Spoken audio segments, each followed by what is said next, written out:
So this little brick of nostalgia is the original Game Boy. If you're not familiar with it, well, you should be. This is the predecessor to all the mobile games that you enjoy now, and it was released way back in July 1989. In the first day, it sold over 40,000 units, and we're going to breathe some new life into this old Game Boy. The nice thing about the Game Boy is that it's really easy to disassemble if you have the right tools. They have tri-wing screws in the back of the Game Boy, and as long as you have an iFixit case or a tri-wing screwdriver, you'll be able to get these out in a jiffy. There are 6 of them, 4 on the back, and then 2 behind the batteries.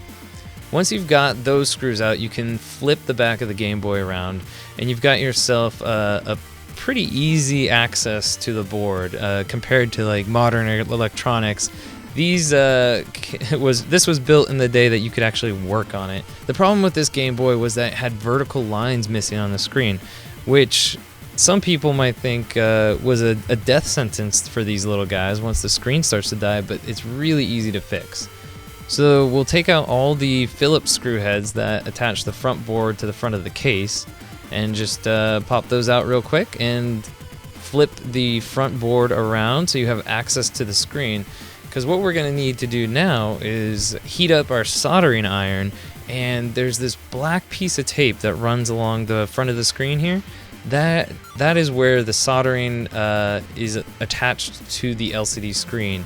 And by just heating up your soldering iron and running it over that tape, which is very heat resistant, so don't worry too much, you can reflow the solder and have the LCD screen come back on and retrieve those missing bars. So just take your time. I would recommend leaving the screen plugged in so you can watch what you're doing. Heat up your soldering iron and leave it on the edge for no more than 3 to 5 seconds and watch as the LCD screen starts to come back to life. Just work your way up and down the length of the board, and eventually, if you take your time, you'll have brought back all the little remnants of the LCD screen and bringing this Game Boy back to working order, which is awesome and super easy. This took me about 15 minutes to complete. Also, there's a little black piece of rubber that you have to pull off to get access to the solder where you're going to be putting the soldering iron. Make sure to hang on to that and put it back on, and maybe put a little tape to hold it there or some glue or something. This is going to help protect those soldering joints that you just reflowed by giving it a little bit of cushion against the case.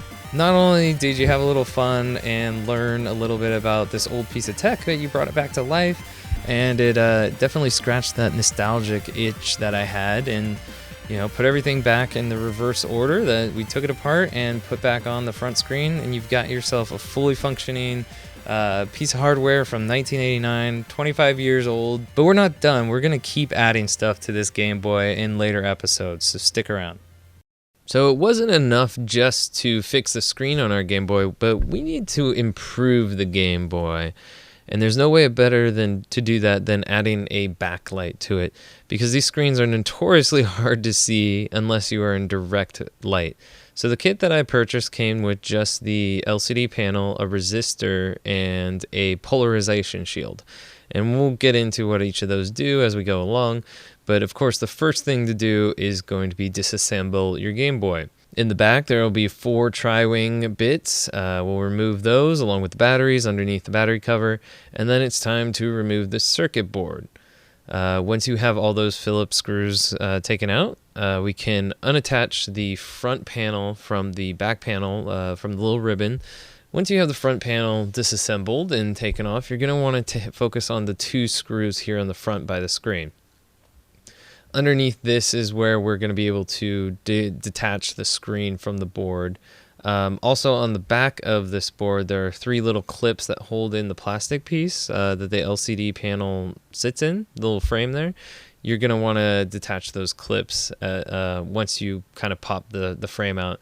And if you're lucky enough to have an iFixit kit like I do, you can use one of the plastic spudgers to kind of pry the screen out, but it should come out with very little effort or force. Underneath, you can see there's a couple of pads that help push the LCD screen up from the board, and here is where we're going to have to be pretty delicate, and you're going to need a razor blade or some like tweezers or something like that to get underneath the reflective panel that's behind the LCD screen. Now, the first time I did this, I did not have a problem with tearing, but the second time I did this, I did have a little bit of a tear. So really be careful, take your time. Definitely try not to scratch the glass, which fortunately I didn't, but work your way underneath the reflective panel and just kind of, pry it back a little bit at a time. What I had to end up doing with this screen is trying the other corner down below and trying to pry from there because I had already torn it up at the top. So just take your time, fold it back. These little reflective screens are on there pretty good, but once you have it completely removed, you'll want to get a hold of some alcohol or some other cleaning solution, and really make sure to clean off any leftover glue that could be on the back of the panel, because anything that's left there is going to show up through your screen, and if you're like me, it's going to piss you off. So definitely clean off the screen as best you can, and get like a chamois to kind of buff out any fingerprints or anything on the back of the screen there. So the next step is going to be getting your needle nose pliers, and we're going to have to cut a little trough in the little plastic holster for the LCD so that the wires for the backlit screen can flow through, and we'll have easier access to soldering them to the board. Just need to make enough room so that the wires don't get bunched up along the frame there. The next step is going to be installing the LCD panel. So before you take off the protective tape, I would recommend placing it underneath and making sure everything fits properly. Once you do, make sure that the wires stick down below, remove the protective tape on the panel, and then place it underneath the LCD. The next thing you're going to want to do is take out the polarization shield. So what this does is it polarizes the LCD screen, so it will give you contrast. And there's actually something we'll be doing later that will improve this. But for the time being, if you're just doing the backlight, place the polarization so that the concave side is facing up. You don't want it pressing against the glass, because then you'll have like little marks, little places where it's pressing against the glass, and that it won't look as clean. So you want to have it so that the concave way is facing up, and then place it underneath so that if you see that it's dark, that means the polarization is not correct. So you'll want to rotate it 90 degrees until it looks clear and not like you're looking through sunglasses. Once you've done that, and made sure everything fits in there properly, you can clean the screen a little bit. Make sure you don't have any dust back there again, because once you do, that'll really anger people. And the next thing we're going to need to do is warm up the soldering iron, because we will be soldering the red and black wire to the board. Now, if your Game Boy board is anything like mine, it had a little bit of a soldering overflow here just from the factory, so I'm going to clean up the tip here so I don't get my soldering contacts mixed up here, and make sure that they're definitely separated. But the black wire will go to the right of the capacitor, and the red wire will go to the left. But the first thing you want to do is get a little solder on the end of the wire, and what this will allow you to do is, when you have a little bit of solder on the end of the wire, you can then use tweezers or something like that to hold it against the soldering point on the board, and then just with one hand, and then use the soldering in the other hand. And that's kind of a trick that you can do to get it to stick to the board the way you want. So next, I will be doing the red wire, which will be going on the left of the capacitor, and I will strip the outer coating here with this pair of strippers, and I've cut the wire back to the appropriate length that I want, because you don't want extra wire hanging out and touching the D-pad or getting underneath like the buttons and things like that. So should have done that with the black wire. Didn't think of it until I started working on the red wire, but I can always go back and do that later if I want. And same thing applies here with putting solder on the red wire, but we're also going to be attaching a resistor. You're going to want to put the resistor on there. It'll help give longer life to your LED panel, and If you're playing a game with multiple contrasts, what the problem I was having without putting the resistor on there was that some certain games just wouldn't load. Kind of weird. Not really sure what that's about. But yeah, tin the tip of the red wire and then attach the resistor to the red wire. And then once you have that, measure out the resistor to the length of the resistor wire to the next soldering point, which is just above the capacitor there. So now I've got my capacitor attached to the red wire, and now I've cut the length that I need it to be to go to the other soldering joint that I need it. And I've added a little bit of solder to the joint so I can get the resistor to stick to it. And there we go. Now we have the resistor in place with the red wire on the left, and the black wire is soldered straight to the joint soldering point on the board.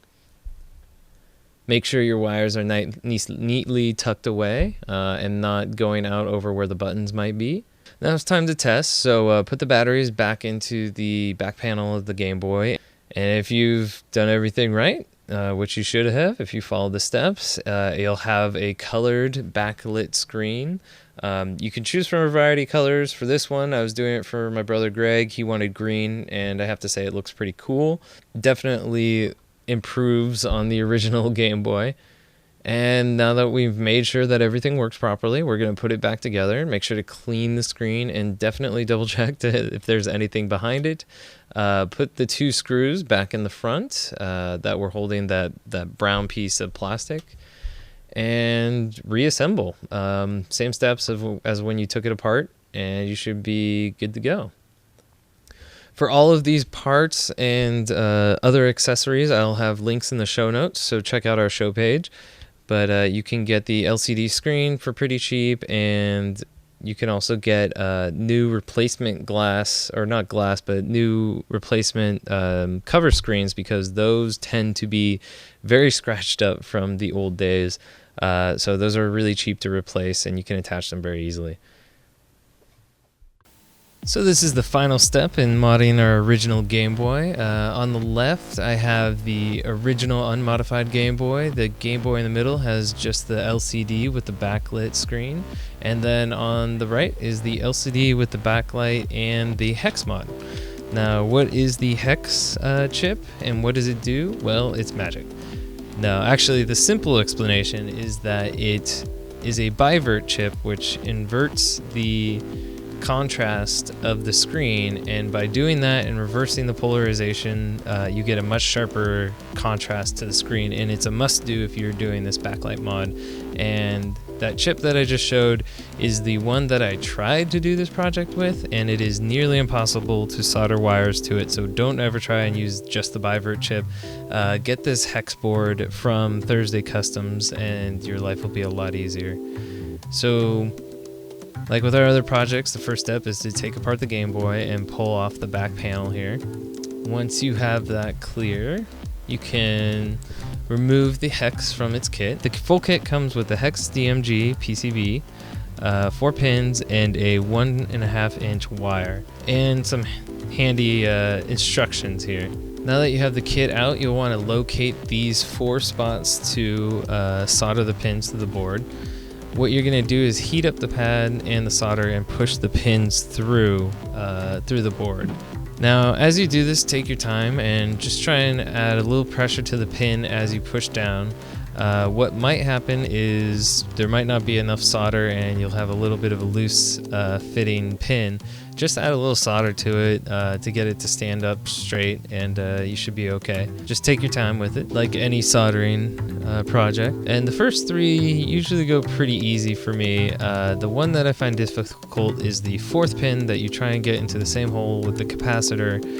There's not a lot of room in that hole, so what I found to be a little bit easier is to heat up the pad and the solder where the capacitor are, get the pin to stand up straight, and then just add a little bit of solder on top of it, and don't worry about getting the pin to go all the way through because it's a really tight space. And once you've done that and lined up all your pins, you can slide on the little hex board, and then take a pair of clippers and just chop off the excess parts of the pins and solder straight to it. Now what we'll want to do is flip the board over and locate the 15th and 16th pins that connect to the ribbon. Now what we're going to be doing is desoldering these pins from the board, and by doing that we'll be disconnecting the traces, and I'll be using some tweezers to kind of lift the pins up off the board. It's hard to tell in the video, but I've got the 15th and 16th pins lifted off the board.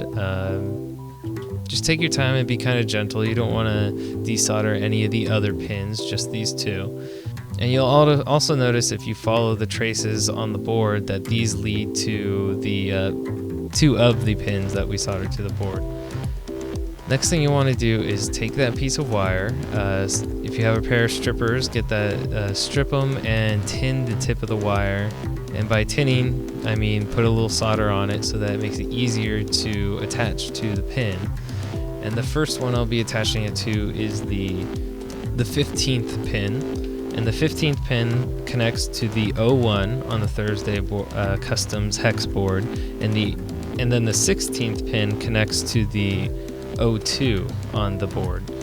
So just think 1501 and 1602. Pretty straightforward. I put a little bit of solder on the pad to get it started, and then I just heat it up again and get the wire attached to it. Then I do the same thing with the 02 pad, and I heat that up and attach the wire. And then I attach the 01 to 15 and 02 to 16. Make sure the wires are where they're supposed to be. And just to make sure that I have all my wiring together, I'm gonna test out the screen. Make sure that the wires aren't touching each other at all. Like there's no soldering touching the 15 and 16. Otherwise you won't get a clear picture. And if you look closely, you'll notice that the screen is inverted, which is good because that's what we were going for. But now what you have to do is flip the polarization screen on the front 90 degrees, and that will re-invert the screen. And once you've put it all back together, you should have a screen that looks like this, and a much sharper screen, a much more contrast, and now you've got a cool working piece of nostalgia. And I don't feel like it takes away from the original Game Boy, it only enhances it. And I had a lot of fun doing this mod, and I hope people out there do too.